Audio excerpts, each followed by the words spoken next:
Hello and welcome back, Ontario disc golf fans, or Canada disc golf fans maybe. This is the Canadian disc golf production of the Golden Horseshoe Open. Yeah, welcome back. Here we are with our round 2 front 10 coverage. I'm Galen Harris. And I am Chris Brown. And you can see our Instagram handles up there again. Is this the clubhouse? It is the clubhouse. There was a lovely barbecue lunch there waiting for us after our first round. Once again, we thank the ODSA and PDGA for making this event happen. And can't forget about the FFBC. Ooh, I like the acronym. No, you can't. Some really, really great champions of Ontario disc golf forefathers. Starting off, we have Joshua from Brantford in our lead with, I believe, 9 down. And Caleb coming in from Brantford as well. I believe he also shot 9 down. And welcome back, Chad. Yeah, Chad. Oh, we had a little bit of a serious face there before his big smile. 8 down through the front round. We saw him in the first round. And Matt from Brantford as well. 3 Brantford people on this card. Matt's putting in his Ontario Provincial Championship jersey there over the camera. Back with hole 1 of our 21-hole layout.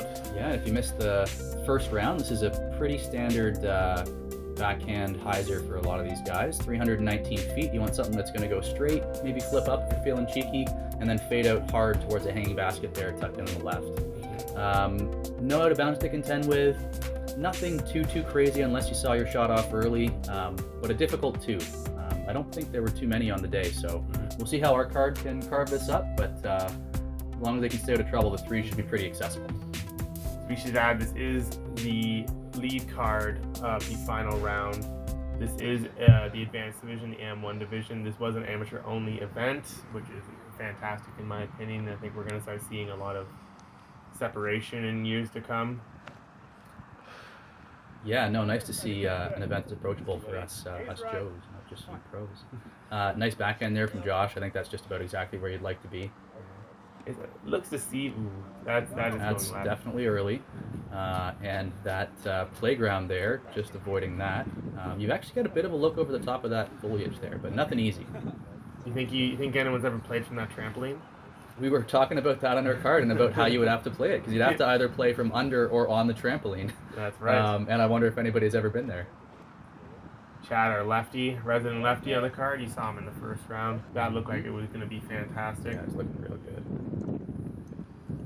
I have to work on the names. I believe this is Caleb. This is Caleb. Yeah, lining up the backhand.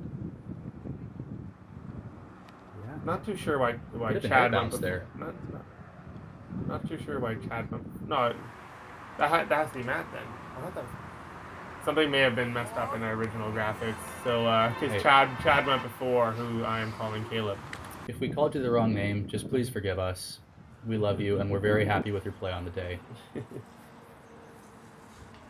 and Chad looks like came up just a little early and a little short. So a very difficult 2 from there, but again, the 3 shouldn't be a problem. We'll see how he attacks this. A bit of a scuba, and yeah, puts it right under the pin. I feel like someone was in there in the first round doing the exact same thing. I feel like they might have been. I was in there the second round. Nice a little pass from shorter. Josh. Yeah, connecting for the 2 always feels great on the first hole on the day. Us having a little confidence boosting putt will always be good on the first hole if you can run it. Ooh, ran a little too hard there. This goes long and left.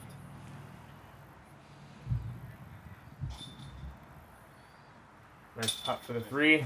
Absolutely.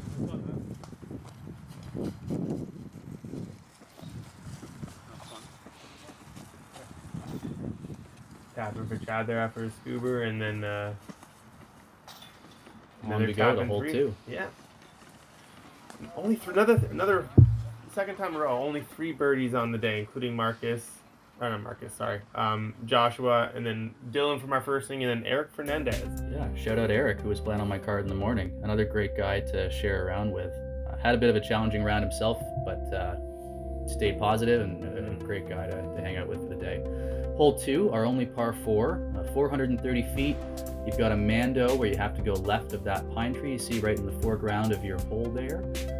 Your vision of the hole, I guess I should say. And that golf green there is not playing as OB, but you want to avoid the pin, the flag, whatever it is you call it. I don't play actual golf. You want to get in there for a nice little basket. You can call it whatever you want. The stick. Yeah, I don't know, the stick thing. But again, a par 4, stock hyzer, you want it to fade out early so you don't bring that Mando into play and attack the green with your upshot and hopefully have a nice putt out of it.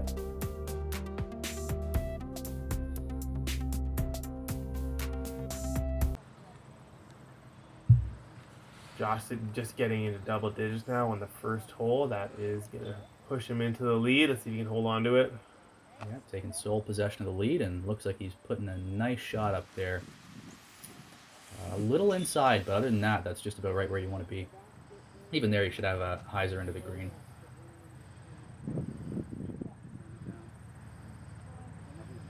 Another great shot. We don't see quite where it lands, but I'd imagine that's going to be in prime real estate.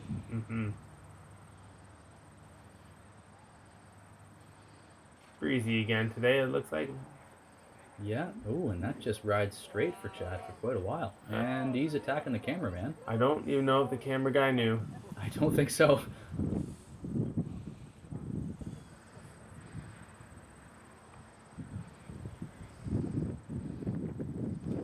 Looks like it might have been a little inside there. Yeah, it's sort of following the same route Josh took there. Yeah. Yeah, somebody's pinched off there. Oh, and out comes the disc. Nice easy pitch out, which is probably the smart play here, especially with a par 4. And a beautiful touch there on the approach, putting it maybe 15 feet. That was a good one for me.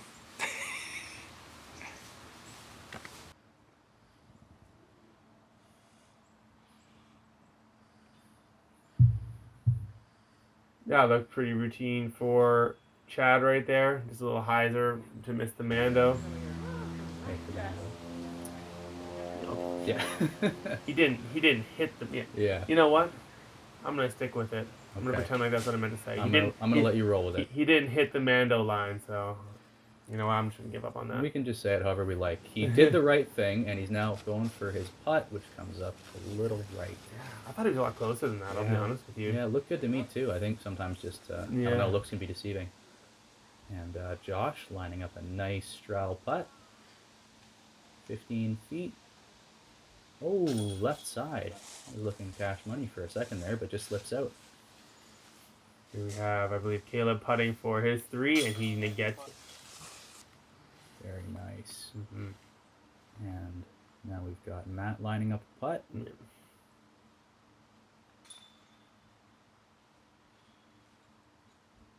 a little left there, unfortunately. Airballs it, and a bit of work still to come back here. Absolutely. It's a tough start with that pitch out and a missed putt. Leaving himself a little bit of work, but we've seen flashes of some really nice play even just so far, so let's see if he can turn this around. Nice putt there anyway. Yeah, it taps in this 5. I'm sure this is a hole you don't want to be 5, and you don't want to be taking a bogey on the only par 4. It's really a spot where you can take some easy strokes and you just play down the middle. Absolutely. What's nice about this course, though, is I don't know that there's a hole that isn't particularly attackable. Even if you get off your game for a hole or 2 or 3, you know there's an opportunity waiting for you. Hole 3, we're back to that 175-foot par 3. You've got a pretty tight, pretty technical line. For the righty, it draws up as a standard backhand hyzer. Chad we're probably going to see take a flick. I haven't seen him take a turnover backhand yet today, so I don't think he's likely to start now. But you can get into trouble if you miss the line here. Some pretty dangerous kicks you can run into. Look like a berg, I'm assuming. Looks like a bird to me too. The newest fad in disc golf. Oh yeah. The illegal disc. The illegal disc. I don't know if you've seen that Reddit thread, but No. somebody had somebody else's bird taken away because they'd never heard of it, and the tournament director didn't know any better. Oh no. That's just Chad ridiculous. peers the line. That's what I'm saying. I think beforehand here, being able to look at that gap Yeah, no, I like that just a lot. makes it so much easier. All right, Matt. That Looks great. Good. Yeah, nice and Perfect smooth. weight. Perfect. Pretty disc. Everything seems fantastic. Now we've got Josh lining up an approach shot. Pretty tough run from there, so I'll call it an approach. Still tries to give it a bit and puts it into a nice landing zone for a putt. Ooh, Caleb just tickles a branch there, otherwise that was looking good. Another recurring theme from our coverage today is branches that you didn't see or expect, just getting that little bit in the way. Great putt on the elevated basket from Chad. Hop, skip, and a jump over the log to collect his 2. After our round from yesterday, we can pretty safely say we don't know. We can never fully commit to anyone being in the basket or being a gimme putt, because No. there was quite a few of just being 10 feet from the basket and having a tricky putt at it. Yeah, that morning round was tricky for these guys. They kept putting things high and low and left and hitting branches, and I don't even think it was necessarily their skill level, just a little bit of bad luck and a little bit of nerves maybe. Yeah. And then Matt misses that one too. It's sort of the same thing. I'm sensing a trend here. Yeah. Caleb drops that one up puts high. that in. Oh, that's 2 in a row for Matt. Missed putts. He needs to get that one figured out. Yeah. All right, hole 4 again, I guess, because this is a video from hole 3, which I gotta bring up the fact that Mr. Jonathan Millman with the ace on hole 3, and we get a good example of it while we're doing where his disc flew. Where his disc One would flew. hope, anyway. But this is supposed to be hole 4, which is much different. Plays very different than hole 3. So here we go. Here's the hole we're thinking of. Not necessarily narrow, but a bit of a tricky, if you're using the full flight of your disc, laneway here for the fairway that flares out to the right at the end. Chad takes the forehand route and is watching it flex back in nicely. This is what Chad did yesterday goodness. as well. Chad. Flex forehand to 15 feet. Beautiful. Let's hope he can pick up the putt this time. Oh, that's flippy. Oh, yeah. Using the whole fairway and then so some. This is exactly what we were talking about before. I don't know if it was on coverage or not, but you and I about this hole, about how it flares out on the right, and nice to see a player really use that opening at the edge of the fairway to allow a disc that's got a lot of turn to take its natural flight. Josh with a high, what looks to be flex shot, and not quite flexing at the end, but just flattening, and he'll have a nice jump putt. Look at it from there, 60, 65 feet maybe. You definitely see Josh has got a lot of power. Yeah, he's just ripping on that disc. Let's hope Matt can hop back on this. He's dropped a few strokes early. Great forehand. Just didn't hold the angle long enough. Yeah, just cut it a little early. But still, with a look at it.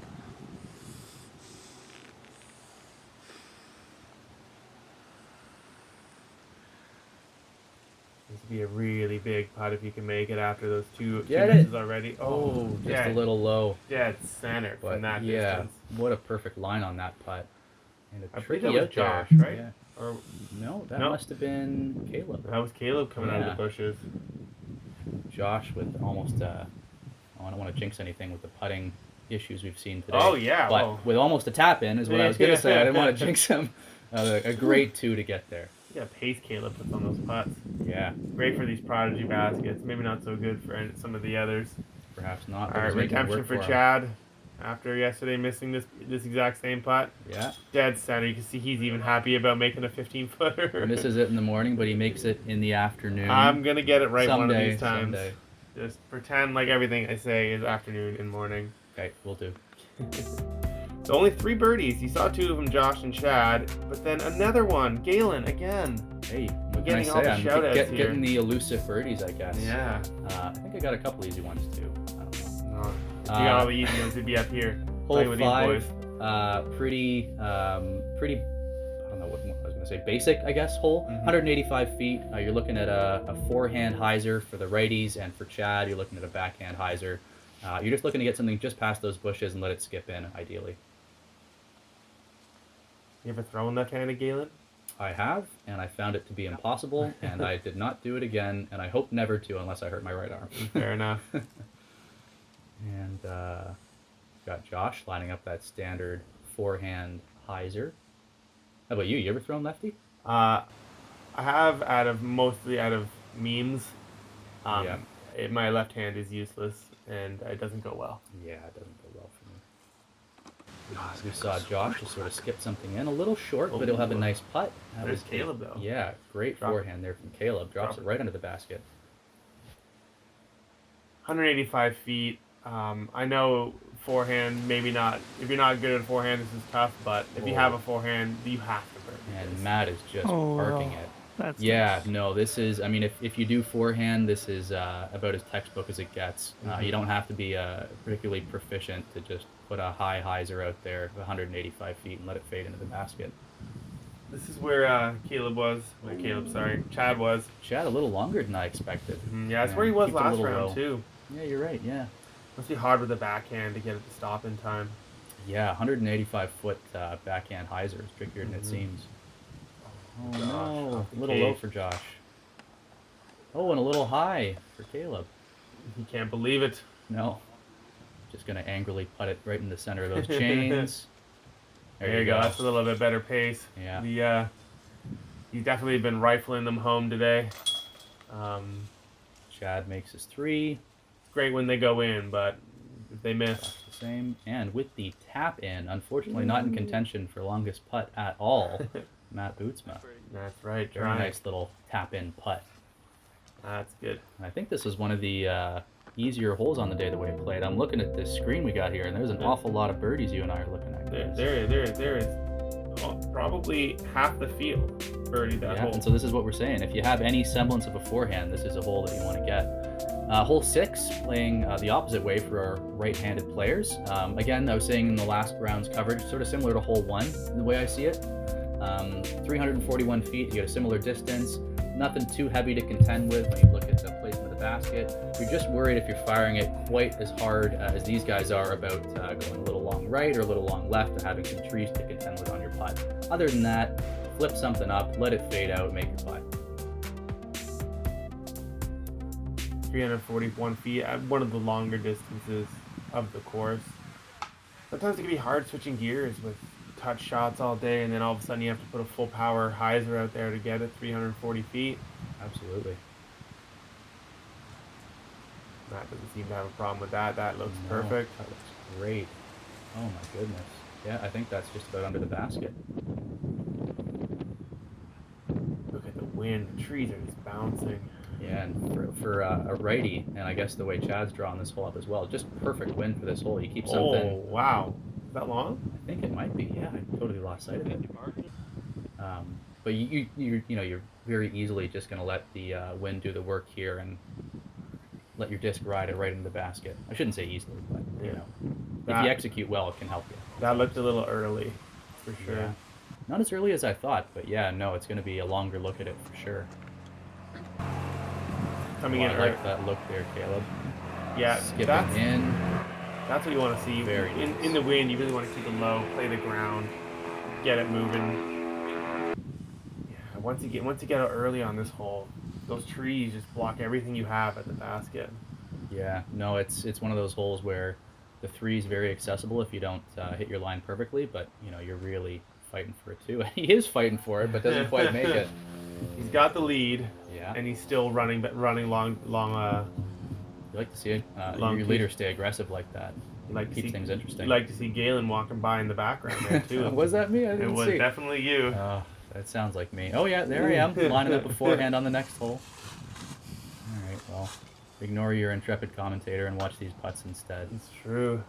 Off the top, that's the wind is definitely going to play a factor for anyone who's not putting aggressively like Matt right there. Yeah, but a nice recovery there, nice putt. No doubt on that one for a second. I know Chad likes to putt kind of a pitch, kind of a nice slow pace.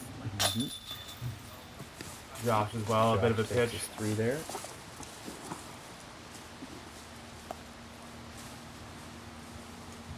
Great putt. Great putt. Chad, I believe that was for his 2, was it? Yeah. Yes, it was. Very nice birdie. Only 2 on the card for that one. And back to hole 7, 296, 206, I believe, feet. Nice and short, looking straight at it. You want something that's got a little bit of fade at the end and not to crank on it too hard and let it just nestle into the right hand of the screen you're looking at right now. Another one, though, where you get offline and you're not going to be too worried about a bogey, though I may come to eat those words in a minute, depending on how this goes. But it does become really difficult to make your birdie if you don't hit this line perfectly. Chad sneaking up to take a share of the lead with Josh. Great drive from Chad to keep the pressure up. Absolutely.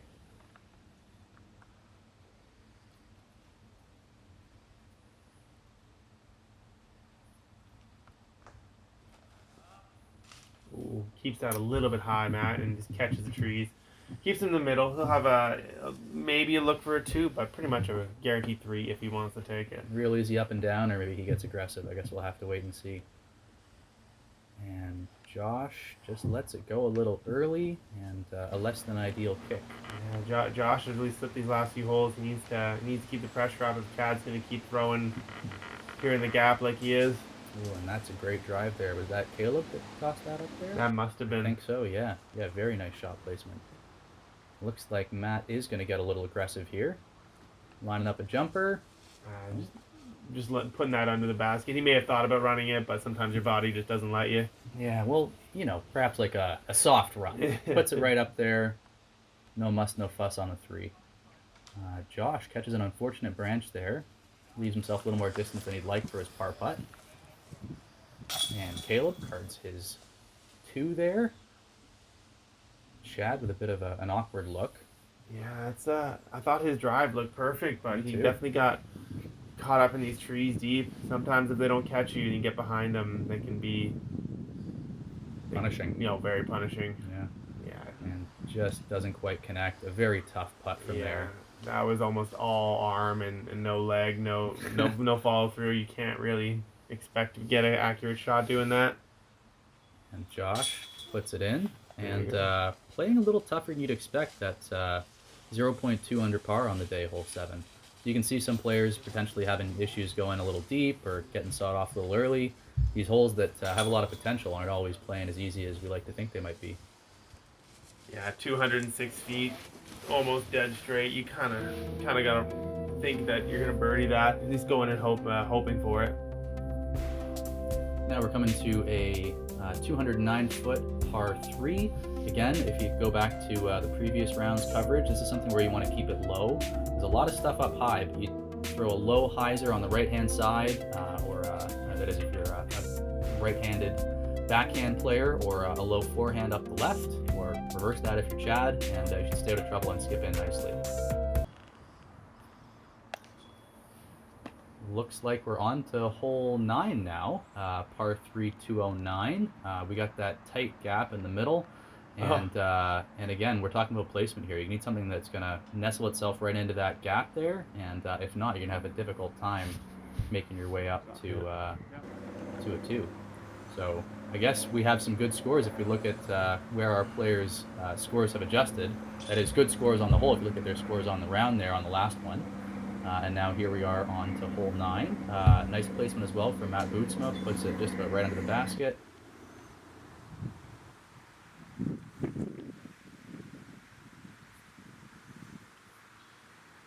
I'm guessing we just missed hole 8 there. Yeah. Maybe some technical difficulties with the camera. Maybe I don't know. Who knows? Either way, Disc golf gods just didn't want us to be able to show you. Yeah. And this is what we're talking about with really hitting that gap precisely. You see that's only probably about 15 foot longer than you'd ideally want, and yet he's going to be fighting for a par. Yeah. Playing this one into the basket seems almost like a mistake. If you could just skip it from the outside and slide it up, make your 15 to 20 footer, I think that's the better play. But sometimes that greed gets you wanting to tap in or the ace even. Yeah, well, that's what I was doing. I took a thought space temple, which is essentially a zone, and just took a big high spike hyzer both rounds, and wound up with good results, but definitely a higher variance play, a little riskier. Great putt from Josh there to keep the pressure up on Chad. Yeah, and Chad taps his in. Going shot for shot here. Mm-hmm. Yeah, you love to see it. Caleb as well coming in. No one blinking. And Matt making his putt as well. That was hole 9. And now on to the last hole of the front 10 coverage. Another one where you want to keep it low, in my opinion. I saw guys taking high wide hyzers down the right there, and that play's certainly there, but you're contending with that big tree on the right, the tree in the center, and I think it's just, again, you're giving yourself a little more of a risky play than you need to. Safest play here is just to keep something low, get it under the branches of that pine tree you see in front of you, and just let it skip right in, flaring off the ground towards the basket. The wind seems to have died down, so it's all about how you throw it now. Chad, ignoring all of my advice, takes a big spike forehand, and is that perhaps a little long? Yeah, that looked a little long, and that's kind of what happens if you get a little way on the air shot. And another high shot here, coming in. Oh my goodness! Man. Almost for an ace there. Almost gets the tree ace off the tree and in. Holy! No more than 2 feet from the basket, it looks like. You gotta love yourself a tree Bootsma. ace. See if you can follow up with Josh. A little inside. Oh, perhaps not. No, that looked Yeah, right in the end. that's almost Caught exactly. one of those trees, drops into less than 10 feet, I'd imagine. No, I saw it come down. It looked like it rolled out past the outside no. circle. Didn't get the luck Josh did. Guess not. And Caleb also crashes that tree and is also going to have a look at it. That must have been Chad. Oh no, it wasn't No, Chad. I think that must have been that was Caleb. Caleb, yeah. How far past did Chad go? Oh my goodness. He Very smashed far. this There's thing. a cameo there from Nick Shanks, also a local of our Brawny Creek Club. Just coming to check up on Chad, Yeah, see just how make he sure got he's there. putting well. See, this is where Matt got to after the tree kick. So not far off the pin, but really unfortunate placement, bad roll. Oh, and right almost off the catches cage. it anyway. Into the headwind. You expect that to rise. Oh wow, great stroke there on the putt from Caleb. No kidding. So committed, so powerful. Absolutely, and the rest of our players tapping in. And there you go, Joshua, with the solid 2. And this one again played well under par at a 2.7 on the day, and we saw our players make relatively short work of it. That's right. So that would be our front 10 as you see the plane going by to signal this. Yeah, the end of the first 10 holes, and we'll see you for the Here we final go. 11. First off, let's do some scores. So Joshua Okay, Joshua at yes. 13, Chad 12, Caleb sitting at 10. Matt fell down a little bit, still sitting at the -7 he started with, but Lots of opportunities to make strokes back on the back 11. absolutely. So as we said, this was the front 10 of our 21 holes at the Golden Horseshoe Open. I am Chris Brown. I'm Galen Naidu-Harris.